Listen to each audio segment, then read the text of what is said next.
He that being often reproved hardeneth his neck shall suddenly be destroyed, and that without remedy. When the righteous are in authority, the people rejoice. But when the wicked beareth rule, the people mourn. Whoso loveth wisdom rejoiceth his father, but he that keepeth company with harlots spendeth his substance. The king by judgment established the land, but he that receiveth gifts overthroweth it. A man that flattereth his neighbor spreadeth a net for his feet. In transgression of an evil man there is a snare, but the righteous doth sing and rejoice.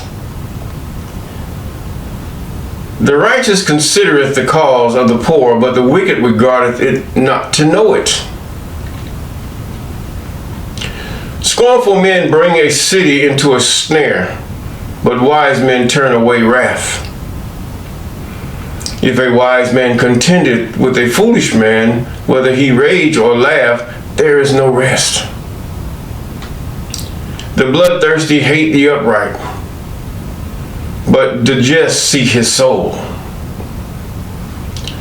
A fool uttereth all his mind, but a wise man keepeth it in till afterwards. If a ruler hearken unto lies, all his servants are wicked. The poor and the deceitful man meet together. The I am lighteneth both of their eyes. The king faithfully judges the poor. His throne shall be established forever. Proverbs chapter 29, verses 1 through 14. Deliver me from the hands of evil spirits who have sway over the thoughts of men's hearts, and let them not lead me astray from thee, my God. Establish me in my seed, that we go not astray henceforth and forever. Jubilees chapter 12 and verse 20. Yes, good morning, good afternoon, good evening. You're walking with Mr. Clay, and I'm Mr. Clay. Yes, we thank God for you as you prepare. We are in the book of Esther in chapter 7. Yes, chapter 7 of the book of Esther. And we thank God for you, and you. And also we thank God for those of you that have been with us since the beginning, and those of you that have been with us here and there's about, and those of you that have just subscribed. And we thank God for those of you who are about to subscribe, even those of you that are incognito, calling those things that are not as though they are. Yes. All praises to the Most High. Yes, we see the world is in total chaos. Yes, there are two worlds, really. There's what we call a so-called black world, and there's what we call a so-called white world. Yes, but one world has been given dominance, and that dominance is about to go away. But then you got to say that there is a median there where people don't judge by the color of your skin. No, they don't. Whether they be white or black, they don't look at your skin. But we know most of the world that's dominant or have walked in pride, and they're thinking they're supreme above everyone else, and that they should get special privileges, and other ones should be treated as dogs, whether they be brown, dark brown, pink, depends on status and skin color. Yes. And so we're here in the book of Esther chapter 7. But you understand, God is going to cast the proud, the supremacist, down, the boule down. It's going down. It's going down. Many of them are checkmated. Many of them are caused to still walk in their pride. God hardened their pride. See, we don't see God. You got to listen to the scripture.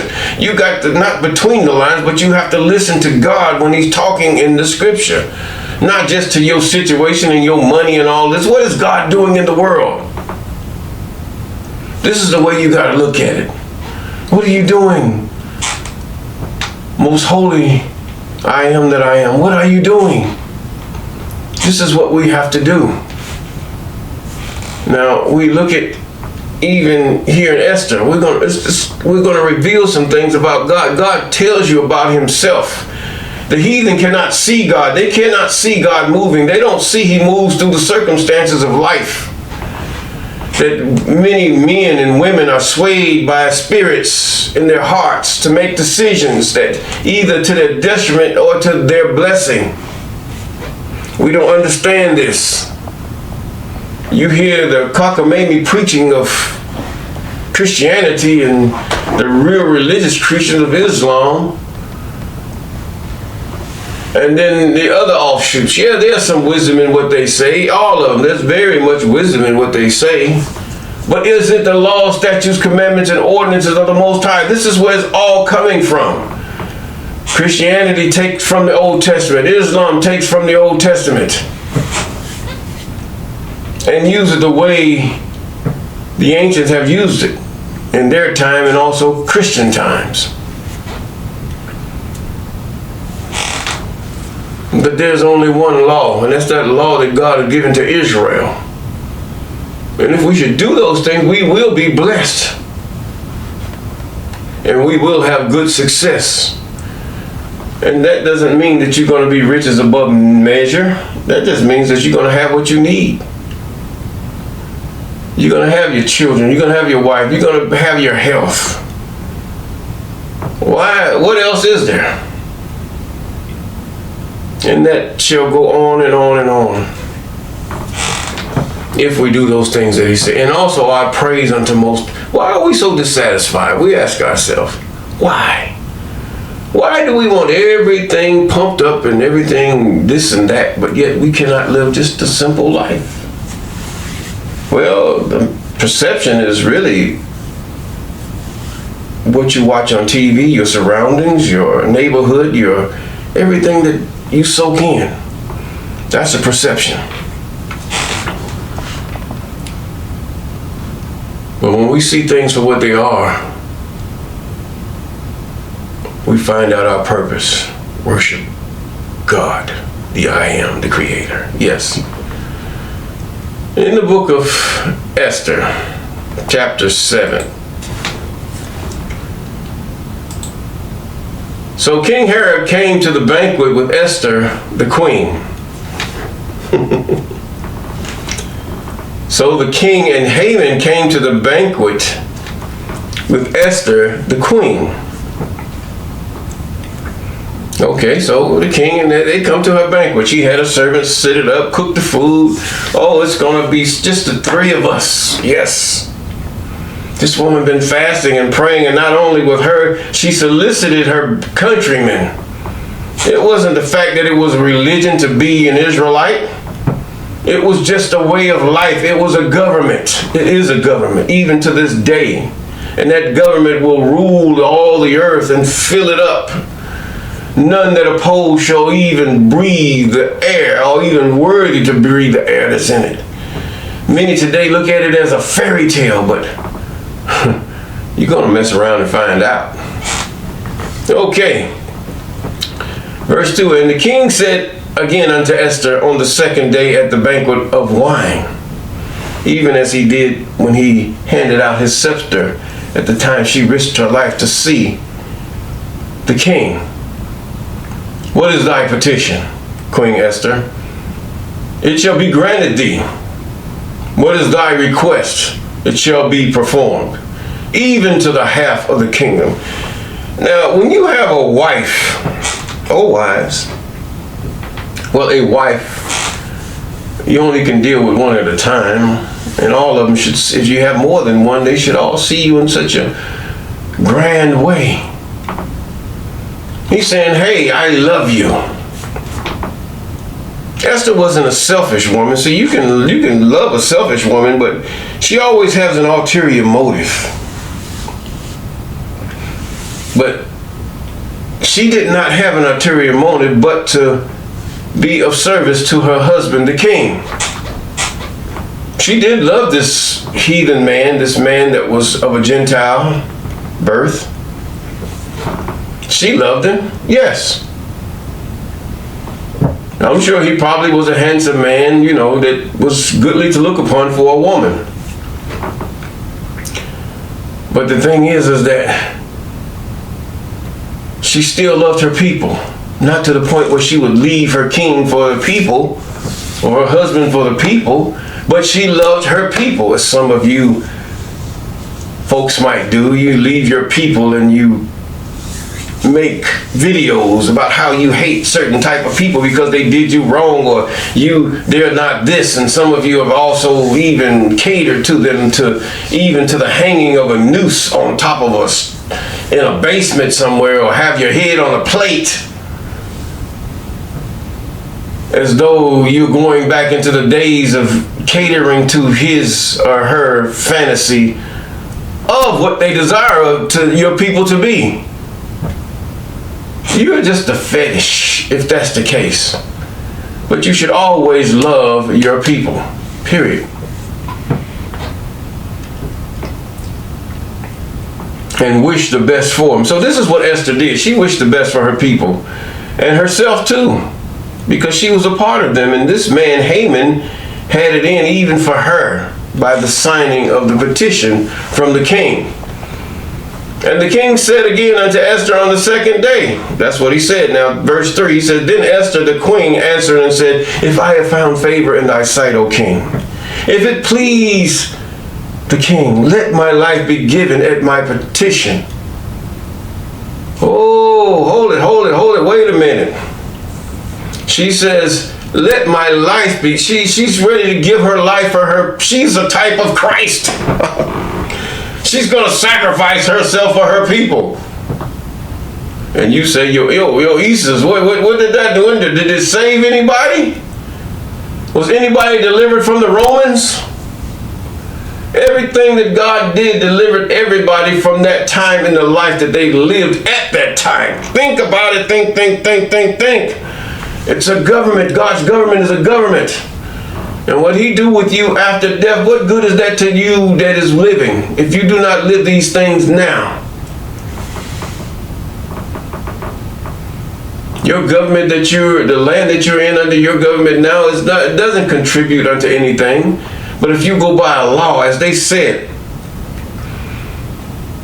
in Esther chapter, I believe 5, these people go by a law not like the king, they go by another law. But yet the king couldn't tell the difference because they were living a righteous life, period. But yet unto who? The I am, the creator. Yes. Now here is the Messiah, Esther, the unlikely deliverer, that comes to the one who was given authority over her people, and she loved her people. And Judith, read the book of Judith. She's another one that loved her people, even where she would risk her life for her people. Then Esther the queen answered and said, If I have found favor in thy sight, O king, if it please the king, let my life be given me at my petition, and my people at my request. For we are sold. Okay, yes, Judah, Israel, you're sold. I and my people to be destroyed and to be slain and to perish. That's true. Deuteronomy chapter 28. But if we have been sold for bondmen and bondwomen, had I held my tongue. Listen to her. Although the enemy could not countervail the king's damage. Then King Ahasuerus answered and said unto Esther the queen, Who is he? Who is he? And where is he? that does presume in his heart to do so. Oh, my. She knows that what happened to her people was because of their sin. But there's another thing that had happened. This man wanted to kill them. He wanted them erased. Just like your white supremacists, your nationalists. Regardless of what religion they are, they still now. You even have Muslim nationalists that hate you because of the color of your skin. Don't get it wrong. Don't let them get it backwards. You have no friends, black man, period. Now, if you got something to offer them, then they're your friend for what you have to offer. But if you have nothing to offer, they have nothing to do with you. And the rich has nothing to do with anybody. But they use even their own people to their advantage.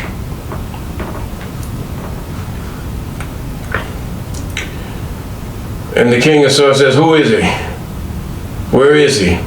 Verse 6, and Esther said, the adversary and enemy is this wicked Haman. Oh, she pointed the finger now. She got it right. Then Haman was afraid before the king and the queen. Excuse me. And the king, rising from the banquet of wine in his wrath, went into the palace garden, and Haman stood up to make request for his life to Esther the queen, for he saw that there was evil determined against him by the king. Now the king loved Esther. Now God got some people that are in power, that are a different skin, that love the dark skin for just who they are. Never brought you into slavery, never done anything. They do have evil people among them. Now the king, this here, their own brethren, they see that they have no goodwill toward mankind. For this cause, the proud, the supremacist, is held in checkmate, and at God's command, he will be subdued, eradicated. But God has a time and a purpose for all of this, that you, Judah, Israel, might learn to leave this Messiah thing you have of the New Testament alone and only cleave to his commandments, statutes, ordinances, and laws. That's all you need. Because it tells you who to worship. It commands you what to do, when to do it. It commands you, if you love me, you will do these things. Not know Yahushai, not know Yahusha, no Jesus, no Yeshua. No, don't do that. It's idolatry. It's abomination before the Most High. Yet it's infused. Some of it is infused in very little into the Old Testament, but all of it is in the New. And used every which way but loose to get your money, your soul, your mind, and make you forget who you really are. Yes, it is. And the same thing with the other one. Yes. All of them that are denominations of the Abrahamic faith are false.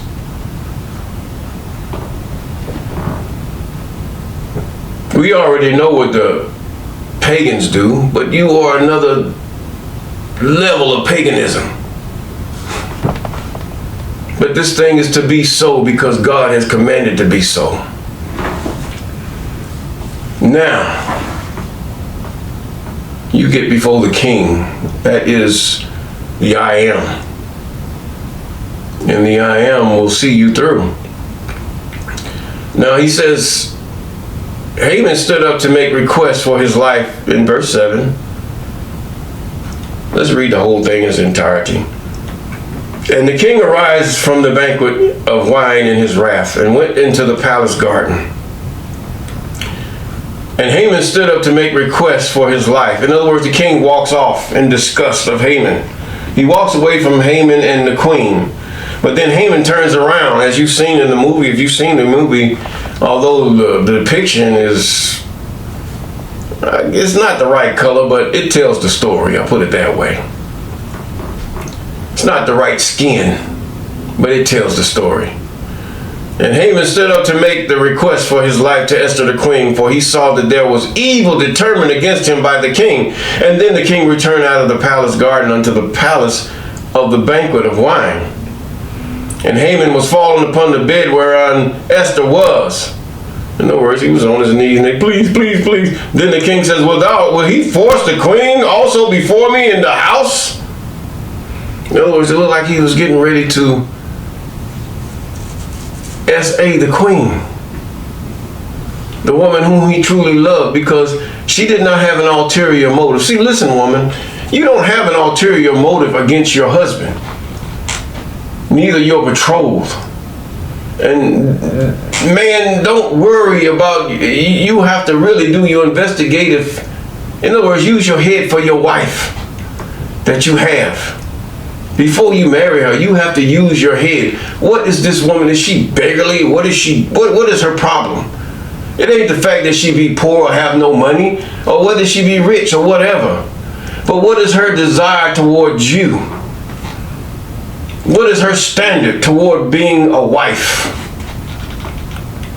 And then you have to check yourself. Do I just want a servant? Do I want a friend? Do I want a companion? What do I want? So you would not be evil toward this woman. This is also with the king and Esther. But both had good intentions. And it seems like the Persian king had good intentions for a mate. Yes, he did. He says, as the word went out of the king's mouth, they covered Haman's face. And Harbona, one of the chamberlains, said before the king, behold, also the gallows 50 cubits high, which Haman had made for Mordecai, who spoke in good for the king and standeth in the house of Haman. Then the king said, hang him thereon. And so they hang Haman on the gallows, and he prepared for Mordecai. Then was the king's wrath pacified. God's wrath shall be pacified for those who have executed hideous judgment upon his own people, his own wife, whom he loves, even Israel. I ain't talking about no church. You ain't replaced nobody. I'm talking about Israel, the children of Jacob, and also those who would sojourn with him in obeying the commandments, statutes, ordinances, and laws of the Most High. God will hang you on the very things that you have caused and have come. I'm talking about Arab, white supremacists, black, blue lay, or whatever. He will hang you on the same thing that you have caused to be set for the children of Jacob. And if we keep those things that are right, his commandments, statutes, and ordinances and laws, we will have peace.